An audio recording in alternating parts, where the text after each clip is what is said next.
Welcome.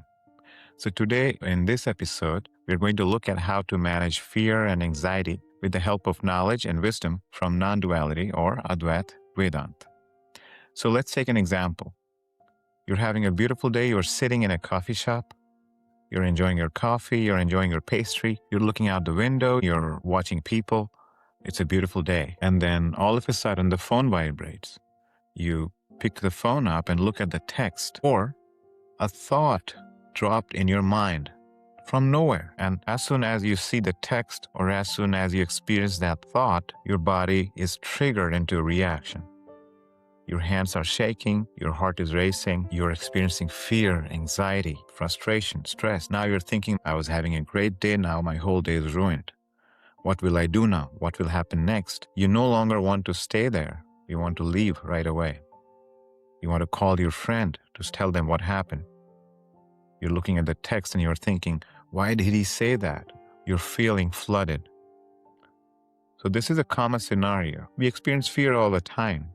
How do you overcome that? Let's look at how to overcome fear in situations like these with the use of wisdom from Advaita Vedanta. Step 1. The step 1 is to know that whatever just happened, whatever you just described, is just a story. It's a narrative. It's a description. When you said that I was having a good day, I was enjoying my coffee, that was a story. When the fear happened, when you said I'm feeling flooded, my heart is racing, my hands are shaking, someone just texted me this and I don't know what to do, that's also a story. I say that because another person in the same situation, in the same circumstance, may have a different story. They might experience the same thing. They might experience the racing of the heart and anxiety and fear and shame or guilt, but they might talk about a childhood trauma that got triggered.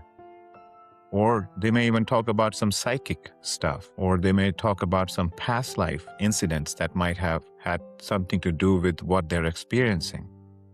Everyone has a different way to describe the situation. So the story is not real. It varies from person to person, from one circumstance to another. So this is the first step. Simply know that there is a story. Simply knowing detaches you from the story. Once you feel detached, you can see the illusion. Now let's go to step number 2. Step number 2 is to know that you are not the story. You are the knower of the story. Just like you know the coffee shop, but you're not the coffee shop. You know the coffee, but you're not the coffee. You know your body, but you're not the body. Similarly, you're not the story. This de-identification is very, very helpful in that moment. The more time you spend de-identifying with the story, in the future, when you experience something similar, you'll be less affected. Let's go to step number 3.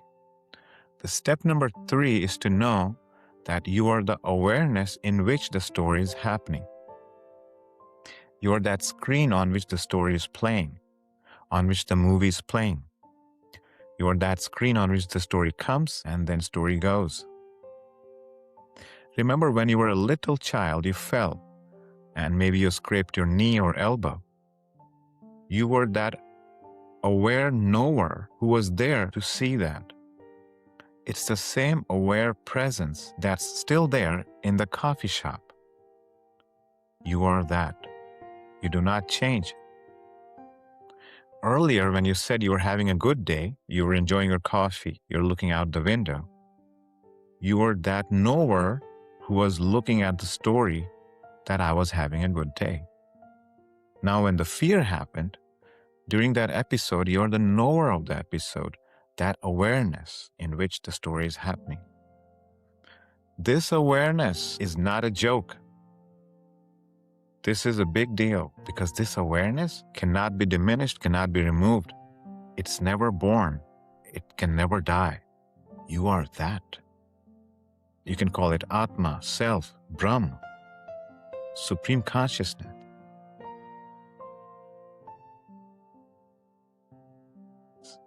Whatever name you call it, it is eternal, infinite, invisible, immortal. You are that. You are that awareness that knows everything without getting involved in anything. You know without knowing. You are a very neutral witness to all that is happening. Feelings come and go, thoughts come and go. You are simply there, aware of what's going on. You're never tarnished. You're never stained by whatever comes and goes. You are that. Let's go to step number 4. In step number 4, what we will do now is change the original story and replace it with a new one. But this new story is aligned with your essential truth. What is the new story? The new story is, something just happened in my awareness. I don't know what. That is it. So you're not creating a big story. You're not labeling a lot of your thoughts and emotions. You're acknowledging that something happened, but you're also detaching yourself. Something did happen in your awareness, but you do not know what. You're refusing to label it. You're refusing to weave a long, drawn story. This is also a story, but it does not carry a strong emotional energy. As such, your body will not react too much. This story is much more aligned with your truth because this story uses the word awareness, which is your essential nature. Replacing your elaborate story with a smaller story that's aligned with your truth will help you feel more grounded in your true nature. Let's go to step number 5. Step number 5 involves recognizing the fact that the main reason you were not feeling safe with that text or that thought that came in your mind is because your body is not feeling safe. So whatever story your mind is creating, the body is simply following that story. It's feeling clenched, getting clammy hands, shaky hands, racing heart. Body's reacting to whatever story your mind is creating because body is not feeling grounded. This is an important recognition. Once you see that it is your body that's not feeling safe, you stop trying to intellectually process everything. You start to focus on how to make your body feel grounded.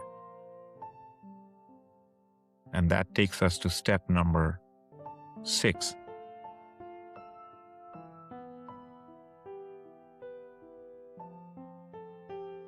How to make the body feel more grounded. So in India, there is this tradition of Satsang. Basically, these are talks that affirm your essential truth. Folks go there, sit for several hours listening to the talks. As they sit there, even if they spend a small time there, their body is changing from the vibration of the talk. Even if you spend a small time reflecting and listening to your essential truth from your favorite speaker, it changes your body. Every second counts. Every second adds up. Your body becomes more relaxed. But the key here is to listen with your body, receive the truth with your body, let the body marinate and bathe in that vibration, in that energy of the talk. That's the key. As you do that more and more, your body becomes grounded. So next time when you're sitting in a coffee shop and the mind starts to go into that story mode, the flight or fight mode, and starts to create a lot of different scenarios and imaginary situations and fearful images, your body is still feeling grounded. It's not being swept away by that storm of thoughts anymore. This grounding of the body can only happen through repeated listening, repeated reflecting, repeated meditating on the truth of your essential nature. You are that. You are that never changes. You are pure aware presence. The fact that you are pure aware presence is not a story. It's not a concept. Your mind cannot understand it. Your mind cannot grasp it. It's there even when your mind is not working, like in deep sleep. It's there even when you're not having a thought. You exist, right? Even when you're not having a thought.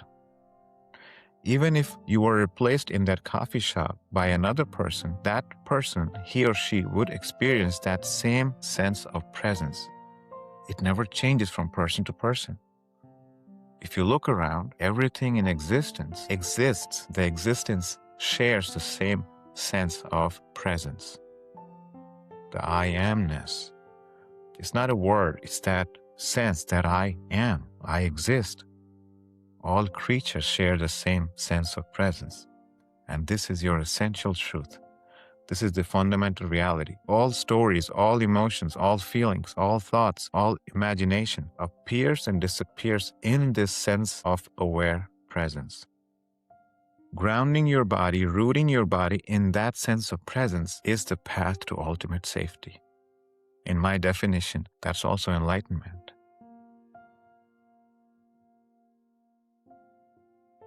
So in this video, we learned about the many steps about how to overcome fear. Basically, you first have to learn what is the story created by the mind. Then you start distancing away from that. Then you create a smaller story which is more aligned with the truth. Then you continue to work on your body by listening to the truth about your essential nature. And over time, as your body becomes more grounded, next time when you're in a coffee shop and you are feeling attacked by a text, your body is not reacting anymore. If someone questions your sense of identity, you no longer react. If someone questions your sense of worth, you no longer react because you see that as simply a story playing on the screen of awareness. Write your comments, share your experiences, and let me know if you found this video helpful. Thank you.